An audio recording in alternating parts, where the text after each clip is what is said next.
دا دواړه تمتع او قران په یو سفر کې دواړه کارونه کیږي، عمرم کیږي، حجم کیږي. حج تمتع کې عمرو کی د حج په میاشتو کې شوال، ذوالقعده، ذوالحجه، په دې دریو میاشتو کې دنه چې سړی عمره مو کی او بیا پاتې شي، بیا ورپسې حج مو کی، نو دې ته ویل کېږي حج تمتع. او حج قران دې ته چې په دغه میاشتو کې سړی لاړ شي، ناول عمره وکړي او بیا حج احرام نه پرانځي او آخر حج پورې پاتې شي، هغه که منځ کې پکې 2 ورځې او که 3 ورځې که 10 ورځې که 20 ورځې هر څو شي، خدای په دغه احرام کې پاتې شي او بیا حج مو کی او د حج نه وروستو نو قربانی بیا په دې دواړو باندې لازم ده، دې ته دم شکر وایي. نه هغه قربانی ده او که عام قربانی ده، که دلته کې زمونږ عام خلق په خپلو ځایونو کې قربانیانې کوي، نو دا ټولې به کولی کېږي د الله په نوم باندې، د الله د رضا دپاره. ورپسې خبره کوي 20 آیات کې لن ینال الله لحومها، دا دومره څاروي چې حلالولی کېږي، نو دا دی الله له دا وینه پکار ده، که الله له غوښې پکار دي، که الله له چېرته سرمنې پکار دي، څه بل شی پکار دی؟ دا ټول ته وایه که قربانیانې وکړئ. دا ټول خلک لګیا دي قربانیانې کوي، په سوونو څاروي په یو وړوکي کلي کې حلالولی کېږي.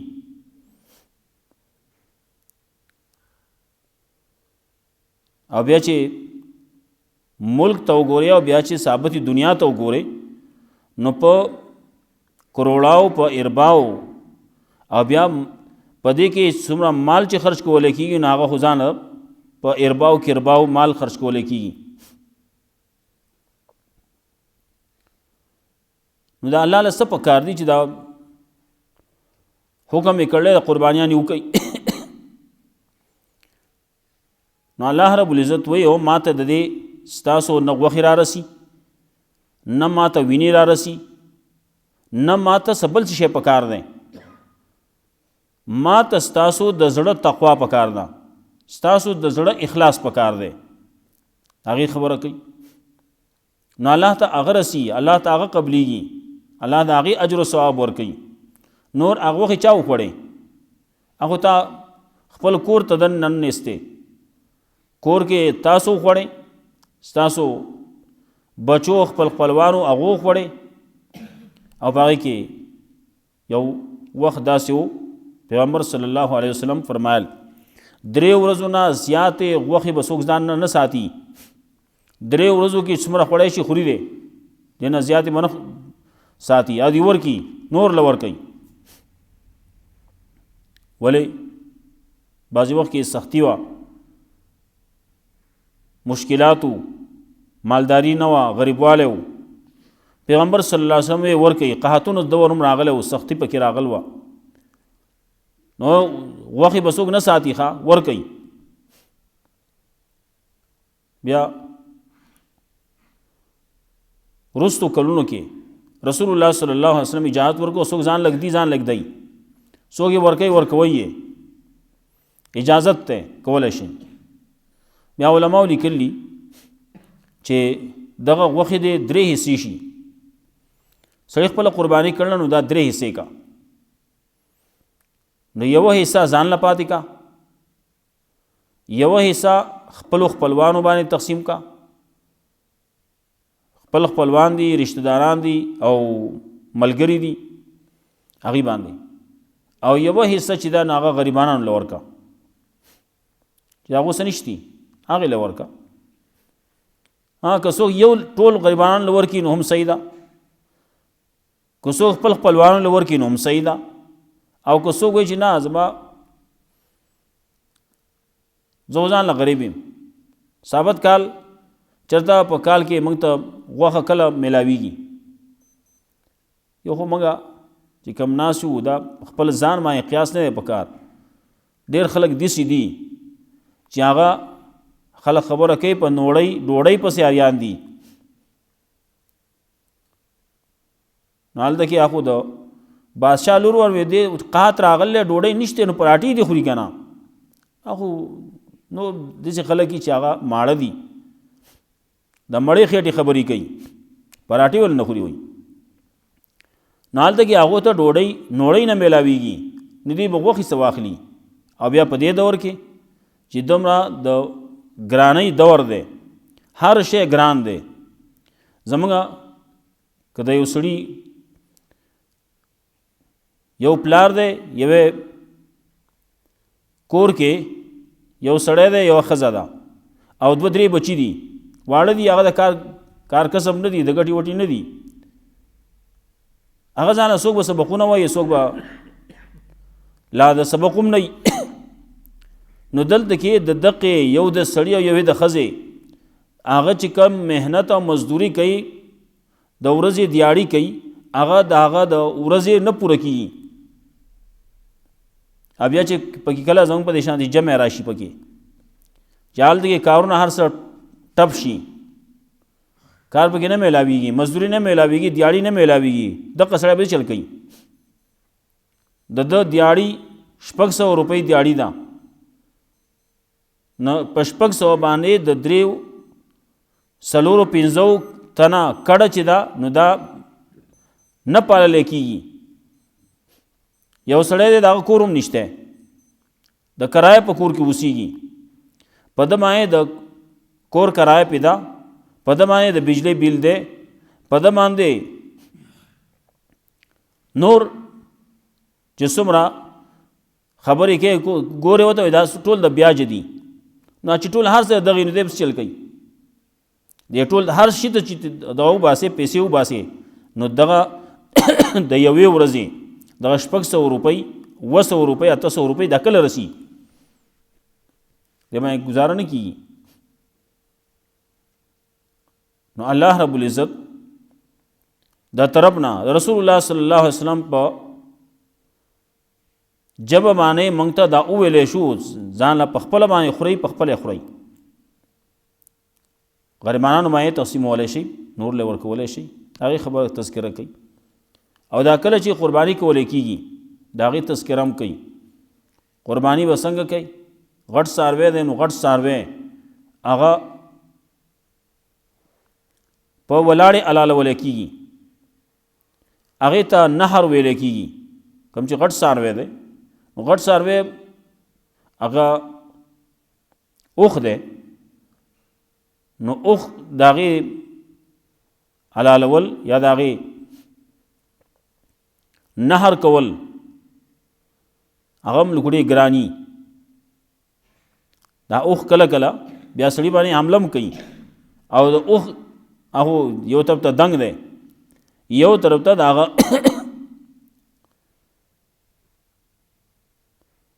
خولۍ ده نو غټه خولۍ ده هغه سړي باندې هغې ثابت ککری هغه په خوله کې راځي کېږي دغسې کله کړي دي سړي د اوښ دشمني مشهوره ده. نو چې اوښ سړي سره دشمني شروع کړي نو ځي او هغه بس ککرۍ باندې ولا چک لګوي ککرۍ ولا ټوله سړی وجني اوچتې کړي او راخلاصي کړي او کله دغسې هم کېږي چې دغه د زنګون پې چې رامات کړي سړی باندې زنګون رامات کړي کېنې بلا پاسې ځان پرېسته وي چل به کوي بیا د اوښ نه بیا سړی ځان خلاصولی نه شي. نو دا نه چې ته وایې دا بس راغورځو به راغورځولی کېږي نه نو دا په ولاړې کې یو ګزار به له ورکړي بس خبره خلاصه ده. هغه دقه یو رګ دی هغه یو رګ چې ووالی شو د هغې نه به وینه بهیږي او دی به بس د هغې مخکې نه بعضې مدافعاتي خبرې کارونه یې هغه کول غواړي یوه خپه به له چوته کې وتړي دارنګې پړی به ورته اچولی مهار به ورته اچولی او دام په کار ده چې سړی خوله ولا بنده کړي. ټوپۍ ده بوکه ورته اغوستولی شي، خولې ته ولا بوکه اچولي دا چاکو نه لګوي، مسله ورانوي. ولکل امة جعلنا منسکا لیذکروا اسم الله علی ما رزقهم من بهیمة الانعام. د هر یو امت د پاره ګرځولې موږ طریقه د قربانۍ. منسکن زید قربانۍ، طریقه د قربانۍ، وخت د قربانۍ د هر چا د پاره مقرر کړی شي دي. لیذکروا اسم الله علی ما رزقهم من بهیمة الانعام، دې دپاره چې یادی دي نوم د الله په هغه څه باندې چې الله رزق ورکړی دی له د څاروونه، هغه چې الله ورکړلی دی له د څاروونه. الله ولا مال ورکړلی، رزق ورکړلی، اوس د هغې مال په ذریعه باندې دی به څاروی به اخلي. الله ولا څاروي ورکړي نو څاروی به حلالوي. فإلهکم الہ واحد، نو الہ ستاسو الہ دی یک یو، فلهو اسلمون، هغه الله ته غاړه کېدئ، د هغه الله تابع اوسئ. چې الله درته وایي قرباني وکړه نو قرباني کوه. اوس د دې قربانۍ په ځای باندې کې دی وایي نه زه به پیسې خیرات کم، دا پیسې خیرات کول هغه هسې کوه، بل شان وکړه، هغه بل وخت کې وکړه. اوس په دې وخت کې چې دی نو قرباني کول دي. رسول الله صلی الله علیه وسلم فرمایل چا باندې چې قرباني لازمي، قرباني اونه کړه نو دې زمونږ عیدګاه نه راځي، اختر مانځل دې نه راځي، قرباني نه کوي. قرباني لازمي کی په چا باندې؟ کم سړی باندې چې سرسایه لازم وي، وای په هغه سړی باندې قرباني لازمي.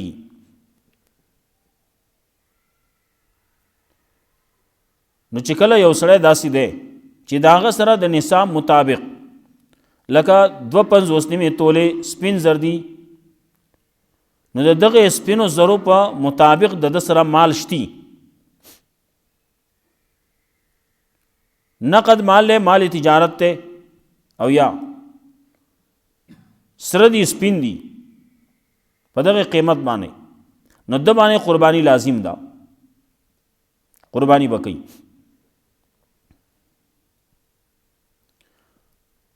سرسایه کې بیا یو خبره پکې دام ده چې د سره زیاتی سامان د ضرورت اصلی نه زیاتی سامان د سره جامې جوړي وغیرہ صحیح دا ټول راجمه کې داغه قیمت ولګي او هغه 2.5 تولې سپینو زرو ته داغه قیمت رسی، نو د باندې لازمي. اگر چې په دې دور کې بعضې د قربانۍ مسله لوګړې علما لګیا دي، سوچ او فکر پکې کوي. سرسایه خو لوګړې اسانه ده، گزاره کوي، لیکن هلته کې دا قرباني چې دا قرباني خو بیا ډېرې پیسې پې لګي، او هلته کې د سره نور سشته نه، دغه نقد دغه د ضرورت نه زیاتی سامان نه شي وسره دي، او په هغې باندې تم قرباني لازم کې. بعضې علماو په هغې کې بعضې خبرې کړلي، لیکن بهرحال چې د چا سره په نقد کې، په سرو کې، سپینو کې، مالی تجارت کې، په دې کې ورسره د دغې د سپینو زرو د نصاب مطابق مال شتي، نو د باندې قرباني لازم ده. هغې نه قرضې مرضې چې دي هغه به منفي کولی کېږي او دومره سره پاتې شي. فإلهکم الہ واحد، نو الہ ستاسو الہ دی یک یو، فلهو اسلمون، هغه الله ته غاړه کېدئ. وبشر المخبتین، او زیره ورکا عاجزي کوونکو لره.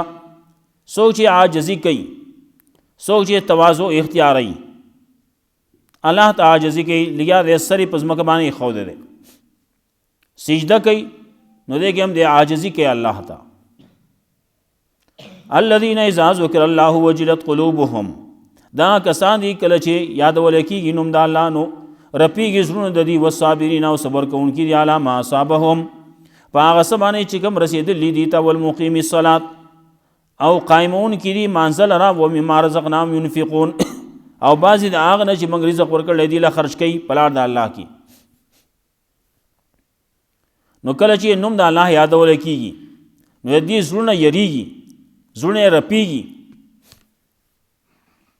دا نه چې د زړه د رپېدو سره سره په ده باندې بل چل وشي، بیا په ده باندې ګډاو ولګي. دې ځای کې بعضې مفسرین لیکلي وجد پې راشي، ټوپونه وایي. تفسیر قرطبي دې ځای کې لیکلي وایي نو دا ناروا کارونه دي. دغه وجدونه کول دا شیطانی عمل دی. نو دغه شیطانی عمل بعضې خلک به لګیا په منبر باندې بناس یو ټوپونه به وایي، بعضې به لګیا لاسونه به وایي ګړېږي به. دا شیطانی عمل دی. جماعت کې کوي، جماعت کې به لګیا تاویږي به، څوک په یو وخت په تاویږي او څوک په دوه وخت په تاویږي.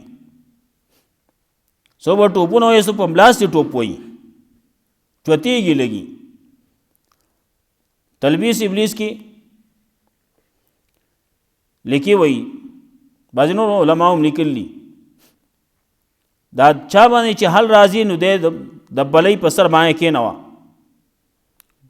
د کوټې په سر باندې په بلۍ په سر باندې کېنوه، هلته کې په ده باندې وجد دې راشي، په ده باندې دا حل دې ولګي په ده باندې. یا یې د کوهي په غاړه باندې کېنوه چې کوهی کولاو دی، هغې په غاړه باندې کېنوه، ده باندې دا چلو شي، دی بیا وګډېږي. حل پې راغلی وي، وجد پې راغلی، ذکر پې لګېدلی وي، څوک څه وایي څوک څه وایي، دا ټول شیطاني اعمال دي. او دغې طریقې باندې دا ذکر چې کوي نو دا هم ناروا دی. ابن مسعود رضی الله تعالی عنہ کوفه کې و،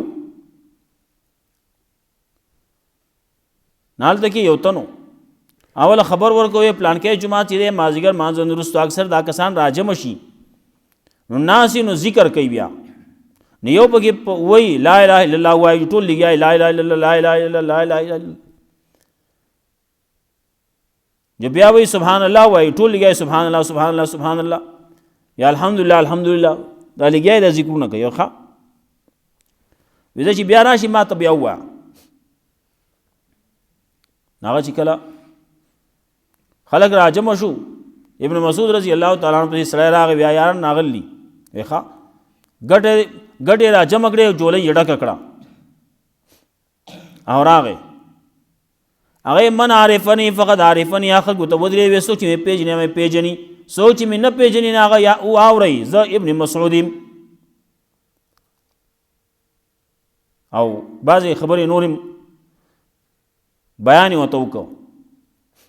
لقد جئتم ببدعة ظلما، یقینا تاسو خو ډېر ناکاره بدعت باندې شروع کړله، ډېر د تیرو بدعت یو شروع کړلی، ظلمان تاسو ډېر ناکاره بدعت شروع کړلی. دا کار خو پیغمبر چې ته نو کړی نه صحابو کړلی، تاسو د پیغمبر او صحابو نه اوچت شوئ او ګټو باندې ګټې راواغستې او شروع یې پې وکړه او خلک یې په جماعت کې وویشته جماعت نه وزغړول، جماعت نه وویسته. دا تاسو راځئ جماعت کې دا کسب کوئ، دا کسب پیغمبر نه دی کړی، چې تا صحابو نه دی کړی، تاسو د پیغمبر صحابو نه اوچت شوئ. اذا ذکر الله، کله چې یادولی کېږي نوم د الله، وجلت قلوبهم، نو رپېږي زړونه د دې، یریږي زړونه د دې. والصابرین، او دوی صبر کوونکي په هغه څه باندې چې رسېدي ته، ما اصحاب ما چې رسېدلي دي ته، والمقیم الصلاة، او قائمون کې دي مانځه لره، ومما رزقناهم ينفقون، او بعض د هغه نه چې موږ رزق ورکړی دي له خرج کوي دي. والبدن جعلناها لكم من شعائر الله، او غټ څاروي اوښان، جعلناها لكم من شعائر الله، ګرځولي موږ دې لره ستاسو دپاره د نښو د الله نه دي. لکم فیها خیر، ستاسو دپاره په دې کې ډېرې فایدې دي، ډېر خیرونه دي. فاذکروا اسم الله علیها، نو یادوئ په دې باندې نوم د الله، صوافه په اخلاص باندې. یو مطلب دا تاسو چې کله وخلالوئ، کله چې قرباني کوئ نو دا په اخلاص باندې کوئ، دا نه چې هلکه قرباني خو را باندې کېده نه، خو زړه مې نه کېده، خو هسې دا خلک غوښې راکوي او وړي راوړي او غوښې خوري، او ما یې موږ کره به غوښې نه، نو ما هم ځان له یو څاروی واخیست، مې دا زه به کور کې حلال کړم، نو دا اخلاص نشو. الله د پاره یو کنه هم به ثواب میلاو شي، هم به غوښه میلاو شي، دواړه میلاو شي. چې اخلاص پکې نشتی نو غوښه میلاو شي خو د الله رضا میلاو نشوه. نو فذکر اسم الله علیها، نو یادوي نوم د الله په هغې باندې په ولاړې. دویم معنا یو په اخلاص باندې یادوي نوم د الله په هغې باندې. نو چې قرباني کوې نو په اخلاص باندې کوه، د غوښو دپاره مه کوه، غوښې هسې میلاویږي. ستا نه څوک په زور باندې وړی نه شي، په چاله یې ورکې ور به یې کې، چاله یې نه ورکې ټولې به ستا کور ته راځي کومه حصه چې ستا ده. فذکر اسم الله علیها صوافا، نو په ولاړې باندې یا په اخلاص باندې. نو فاذا وجبت جنوبها، نو کله چې راپرېوځي دا په خپلو ډډو باندې، کله چې راپرېوځي نو فکلوا منها، نو خورئ بیا د هغې نه واتموا القانع والمعتر، نو خوروئ په قانع باندې او په معتر باندې. خوروئ دغه غوښې خوروئ قانع باندې په صبرناک باندې، والمعتر او په بې صبره باندې. آتم القانع خوروئ په هغه چا باندې چې هغه سوال نه کوي، والمعتر هغه چې سوال کوونکی دی. یا قانع هغه دی چې څه وله ورکې وایي دا واخله لږ شی دی، نه دا ډېر شی دی. قانع هغه سړی چې لږ وړې وله ورکې وایي دا موږ برخه دومره ډېره نه وه، لږه وه، مې زه ستا پکې دا برخه، دا خو ډېر شی دی، بس دا خو غټ غر دی. بعضې معتر هغه ته وایي چې ورکې وله لوګړې ورکې پلیټ کې وله راوویسته، تیلې کې دې وله څه لوګړې ورکړه، وایي دا دې به یې څه کوم، تا دا واپس واخله، ما نه پکار ده. دا معتر دی. او نو دا هر یو چې دی خیر دی، خوروه پې. آتم القانع والمعتر.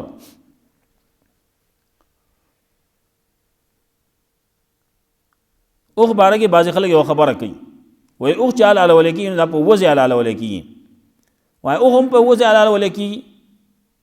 او میخه چې ده نو دا هم په وزې حلالولی کېږي. بل مقصد ته څه وانلي.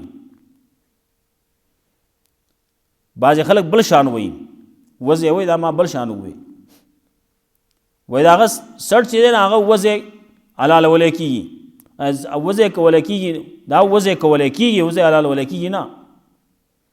هغه اوږد سټ دی که نه، او دې کې د 7 تنو حصه ده، نو دا سټ وله هم وزې کي، وزې تقسیم کي وله، دا نه چې وزې یو چوړکۍ راکاږي، نه نه دغه یو چوړکۍ باندې هغه حلال شی دی، نه چې بیا پې راګرځې بیا بیا حلالوي، یو ځای حلال کوي بل ځای حلال کو بل ځای حلال کو، نه دا یو پیر حلال کړی شی دی، یو پیر هغه په یو چوړکۍ باندې چې والی شی دی، بس دی حلال شو، خبره خلاصه ده. او نور څاروي چې دي نو په هغې کې بیا خبره ده. نور څاروي د هغې دوه رګونه دي، او دوه د هغې یو د هوا نله ده، پیپ دی، او یو د خوراک هغه دی. دغه دوه رګونه پکې نور دي، د هغې ټول 4 څیزونه یې دا ټول کټ کول غواړي. که اکثر کټ شو یو پاتې شو نو خیر دی بیا مو شو، لیکن چې نیم په نیمه نو بیا به نه کېږي. یو رګ کټ شوی دی نور پاتې دي، یا 2 کټ شوي دي 2 پاتې دي نو بیا نه کېږي، یا شی مرداریږي. او اوښ کې خبره دا ده چې په یو رګ دی ولا ووه بس هغې نه وینه روانه شوه، هغه یو خاص رګونه یو طرف ته ښی طرف ته وي ګس طرف ته وي، شهرک چې ورته وایي.